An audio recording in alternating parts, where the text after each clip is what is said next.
सम्राट विक्रमादित्य, धरती लोक की आपकी यात्रा समाप्त हुई।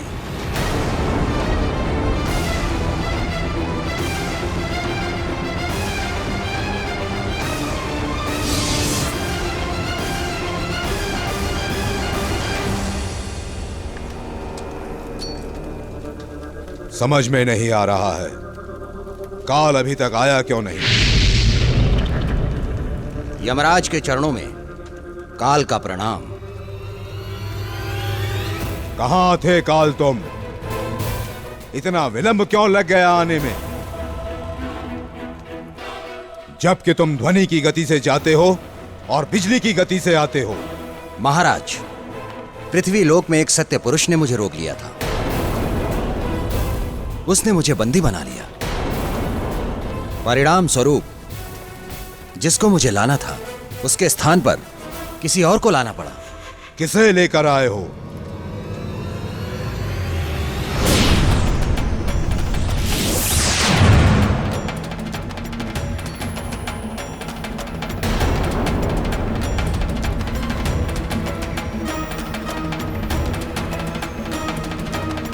चक्रवर्ती सम्राट विक्रमादित्य को लेकर आए हो? क्यों क्यों क्यों? महाराज, इन्होंने ही तो मुझे रोका था और समय पर उस जीव के पास पहुंचने नहीं दिया, और वो भी उसके परोपकार के लिए। इन्होंने मुझे रोककर जीव की रक्षा की है। ऐसी परिस्थिति में मैं क्या करता महाराज? तो ले आया इन्हें।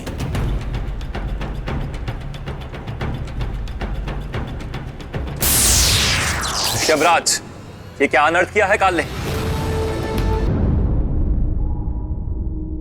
ये सब इसने किया है महाराज, इस तक्षक नाग ने। तक्षक नाग ने? हाँ महाराज। मुझे क्षमा कर दीजिए महाराज, मैं प्रतिशोध में अंधा हो गया था। तक्षक, तू क्षमा के योग्य नहीं है। फिर भी यदि क्षमा मांगना चाहता है तो उस अंगरक्षक से मांग जिसे हमने तेरे कारण मृत्यु दंड दे दिया था। उसकी अंधी मां से मांग जिसके घर का सहारा छिन जाता। सम्राट, हमें नामदेव और उसकी मां को ढूंढने जाना होगा। नहीं महाराज, इसकी कोई आवश्यकता नहीं, वो यहां आते ही होंगे। आपने उन्हें संदेश? वो आ गए महाराज। मैं जान गया, तुम निर्मल हो, निर्दोष हो। सारा कसूर इस तक्षक नाग का है। मुझे क्षमा कर दो अंगरक्षक, मैं दोबारा ऐसी गलती कभी नहीं करूंगा। तक्षक, यदि सच में तुम्हारे मन में यह भाव जागा है तो यह प्रायश्चित की निशानी है। तुम नागराज के साथ पुनः नागलोक वापस लौट जाओ और अपने कर्मों का प्रायश्चित करो। धन्यवाद नागराज, हमारी सहायता के लिए बहुत बहुत धन्यवाद। नहीं सम्राट नहीं, ये तो हमारा कर्तव्य है। चलो। नामदेव, एक प्रार्थना है, यदि स्वीकार कर लोगे तो समझूंगा तुमने मुझे प्रायश्चित करने का अवसर दे दिया। आप महाराज आदेश कीजिए। नामदेव, विश्वास पात्रता की कोई कीमत, कोई इनाम नहीं होता, परंतु उपहार स्वरूप हम चाहते हैं तुम अपनी मां के साथ हमारे पास रहो। जो आज्ञा महाराज। सम्राट विक्रमादित्य, मैं आपका हृदय से आभारी हूं। आपने मेरी पत्नी के साथ साथ मुझे भी अन्याय करने से बचा लिया।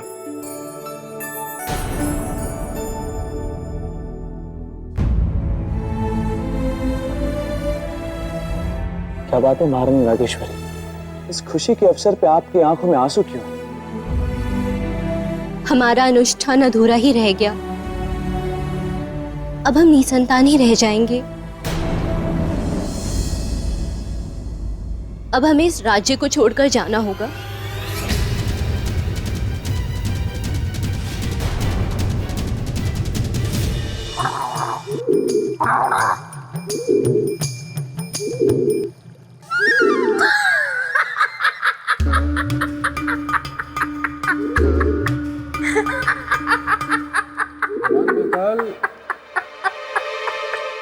चौंकिए मत राजन, मुझे पशु पक्षियों की, हाँ ठीक है, भाषाएं भी आती है। मैं इनसे बात कर सकता हूँ। वाह श्रीमान बेताल वाह, आपकी महिमा देखकर दिन प्रतिदिन मेरे हृदय में आपका स्थान और ऊंचा होता जा रहा है। आप महान हैं। वो तो मैं हूं ही, लेकिन राजन क्या आप जानना नहीं चाहेंगे कि मैंने इस कबूतर से क्या कहा और फिर इसने मुझसे ऐसा क्या कह दिया कि मुझे इतनी जोर से हंसी आ गई? अवश्य जानना चाहूंगा। तो सुनिए, मैंने इस कबूतर से कहा कि कबूतर जरा मुझे बताओ कि क्या मेरे मित्र के सिंहासन पर राजा भोज बैठने योग्य है कि नहीं? तो पता है इसने क्या कहा? क्या कहा? इसने मुझसे कहा कि श्रीमान बेताल, ये तो आप वैसा ही प्रश्न कर रहे हैं कि जैसे आप पूछ रहे हो कि क्या एक छोटी सी डिबिया में बड़ा सा हाथी फैल कर सो सकता है या नहीं। देखा राजन, मतलब इस कबूतर ने भी कह दिया कि आप मेरे मित्र के सिंहासन के लायक नहीं। श्रीमान बेताल, मैं आगे की कथा सुनना चाहूंगा। मुझे पता था आप यही कहेंगे, हट करेंगे, मानेंगे नहीं। सुनिए आगे की कथा। हमें क्षमा करना कालदेव, यदि संसार के हित से बंधे नहीं होते तो आपके साथ ऐसा कभी नहीं करते।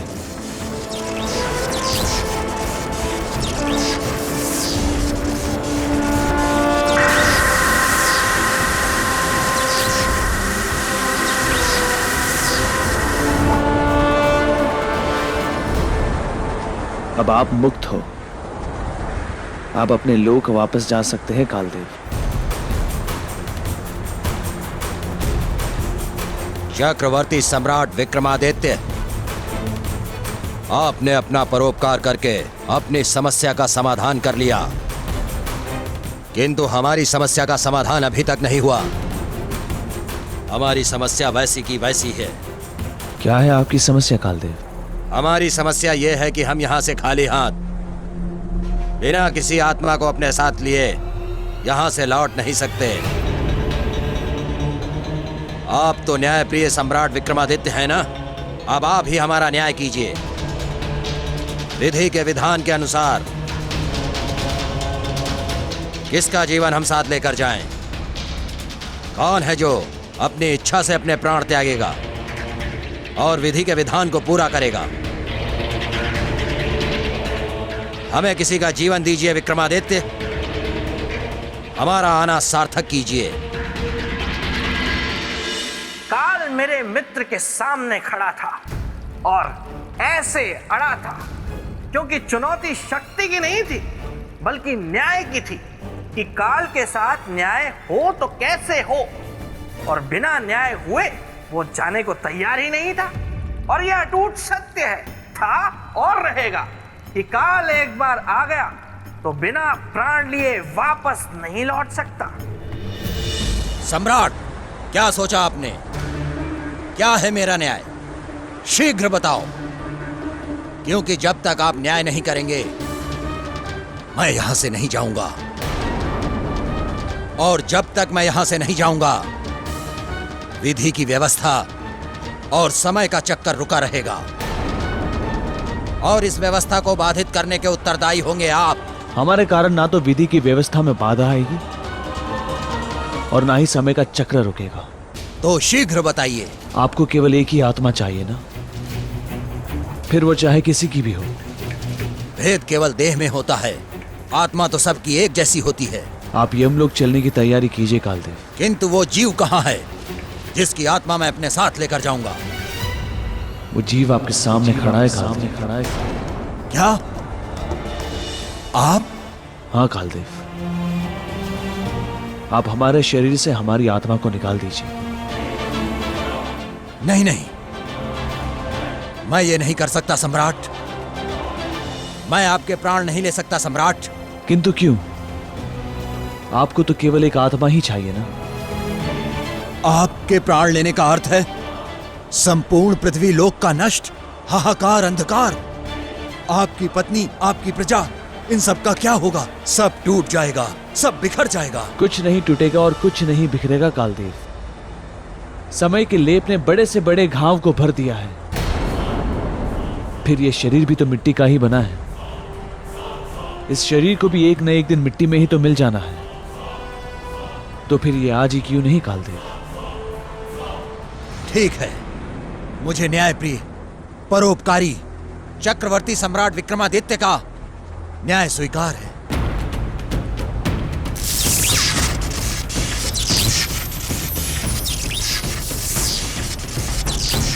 सम्राट, मुझे आपकी एक और अनुमति चाहिए। आदेश दीजिए। सम्राट, मैं जानता हूं कि आप सह शरीर मेरे साथ चल सकते हैं, किंतु काल किसी को उसके शरीर के साथ नहीं ले जा सकता। काल की विधि में ऐसी व्यवस्था नहीं है। मुझे अनुमति दीजिए कि मैं आपकी देह से आपकी आत्मा को मुक्त कर सकूं। मुझे अनुमति दीजिए कि मैं आपकी देह से आपकी आत्मा को मुक्त कर सकूं। अनुमति है आपको।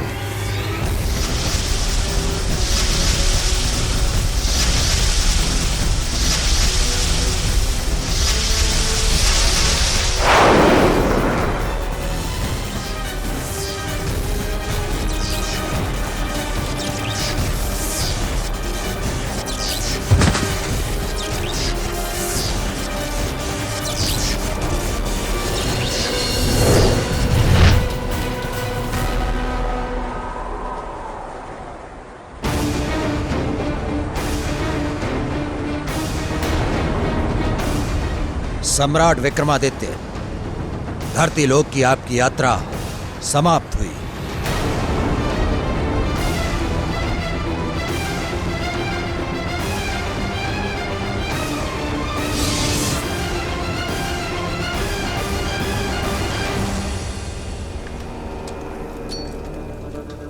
समझ में नहीं आ रहा है, काल अभी तक आया क्यों नहीं? यमराज के चरणों में काल का प्रणाम। कहां थे काल तुम? इतना विलंब क्यों लग गया आने में?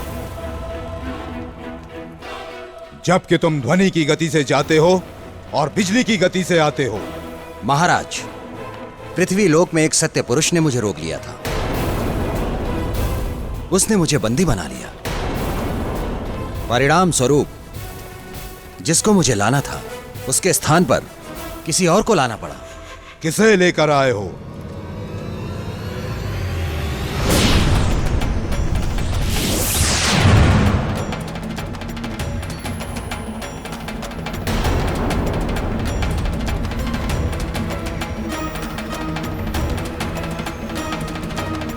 चक्रवर्ती सम्राट विक्रमादित्य को लेकर आए हो? क्यों क्यों क्यों? महाराज, इन्होंने ही तो मुझे रोका था और समय पर उस जीव के पास पहुंचने नहीं दिया, और वो भी उसके परोपकार के लिए।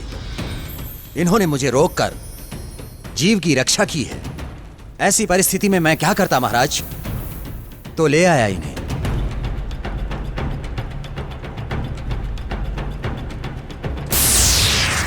यमराज, ये क्या अनर्थ किया है काल ने? चक्रवर्ती सम्राट विक्रमादित्य को अकाल मृत्यु दी है। नहीं इंद्रदेव, इसमें कालदेव की कोई गलती नहीं है। हमने अपनी स्वेच्छा से अपने प्राण त्याग किए हैं। सम्राट, आपकी इच्छा आपकी मृत्यु पर नहीं है। आपकी इच्छा केवल आपके जीवन पर है, और अभी आपको जीना है। संसार को आपकी आवश्यकता है, इसलिए आप अपनी स्वेच्छा से मृत्यु का वरण नहीं कर सकते। यमराज, सम्राट के प्राण लौटा दीजिए। किंतु अब यह संभव नहीं है इंद्रदेव। क्यों संभव नहीं है? क्योंकि जिस नामदेव की मृत्यु निश्चित थी, वह मृत्यु के बाद महाराज रुद्र प्रताप के यहां पुत्र रूप में जन्म लेने वाला था। किंतु सम्राट ने उसकी मृत्यु को रोककर जीवन चक्र के उस मार्ग को बंद कर दिया। यदि अब मैं सम्राट विक्रमादित्य को मुक्त करता हूं तो जीवन मरण का सारा विधान असंतुलित हो जाएगा।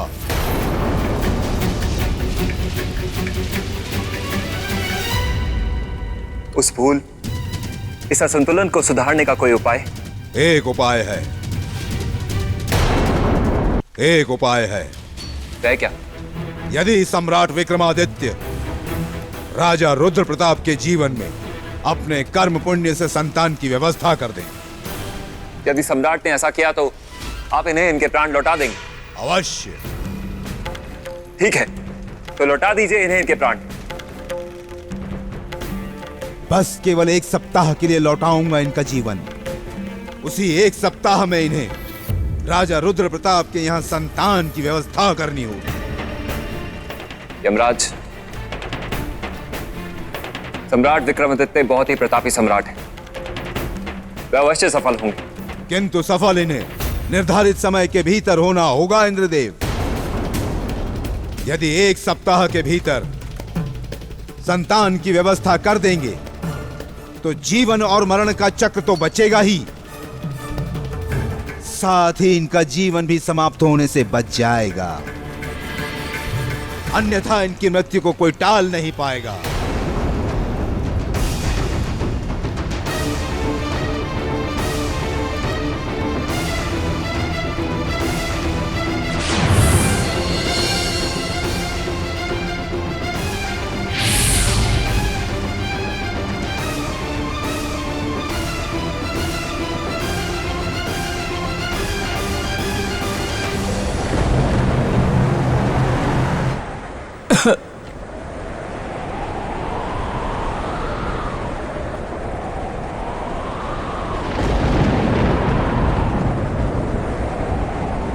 कुछ ऐसा उपाय कीजिए कि जन्म और मृत्यु दोनों की ही व्यवस्था खंडित ना हो।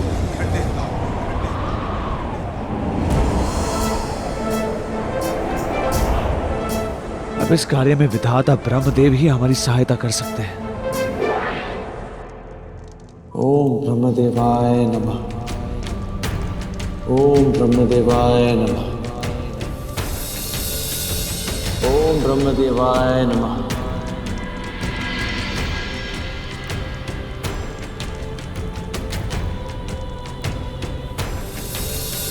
हे परमपिता ब्रह्मदेव, हमें दर्शन दीजिए। हम गंभीर समस्या के दलदल में धंसे हुए हैं, हमारा मार्गदर्शन कीजिए। हमारे सम्मुख उपस्थित होइए। हे परम प्रतापी चक्रवर्ती सम्राट विक्रमादित्य, नेत्र खोलिए,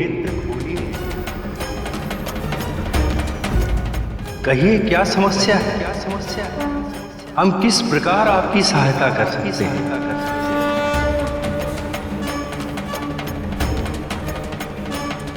ब्रह्मदेव, हम जिस संकट में घिरे हुए हैं उस संकट से उभरने का मार्ग बताइए। हम तो अपनी जान देकर भी उबर नहीं पाए। आप ही एक सहारा है विधाता। बताइए क्या संकट? संकट है नामदेव नामक व्यक्ति की जीवन की रक्षा करके महाराज रुद्र प्रताप और महारानी रागेश्वरी की संतान प्राप्ति का मार्ग बंद कर देना। हम उनके संतान प्राप्ति का मार्ग जानना चाहते हैं ब्रह्मदेव। मार्ग तो है सम्राट, किंतु सरल नहीं है। इसका पथिक अकेला नहीं होता। आप मार्ग बताइए ब्रह्मदेव। मार्ग को सरल बनाना व्यक्ति के हाथों में होता है। वो है संतान दान का मार्ग। यदि कोई अपने भाग्य की संतान उस दंपत्ति को दान कर दे तो उनके यहाँ संतान का जन्म हो सकता। किंतु कोई और क्यों? हम अपनी संतान दान कर देंगे उन्हें। अब हमारी संतान उन्हें दे दीजिए ब्रह्मदेव। इसके लिए आपको अपनी पत्नी से सहमति लेनी होगी। हम अपनी पत्नी को जानते हैं ब्रह्मदेव, वो मना नहीं करेगी। फिर भी वो एक स्त्री है। और स्त्री को संतान का मोह अधिक होता है।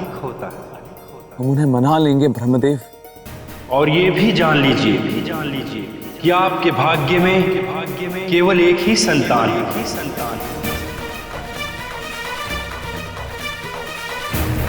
और उसे दान कर देने के बाद ना तो आपकी पत्नी मातृत्व सुख को भोग सकेंगी और ना ही आप अपनी संतान का मुख देख सकते।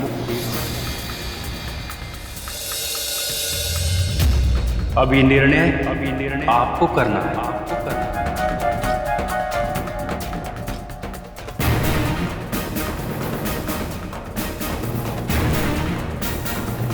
हमने निर्णय ले लिया है ब्रह्मदेव।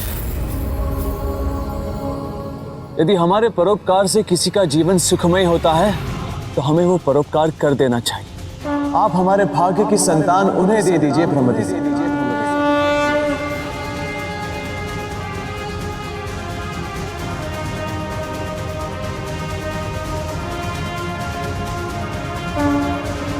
तथास्तु।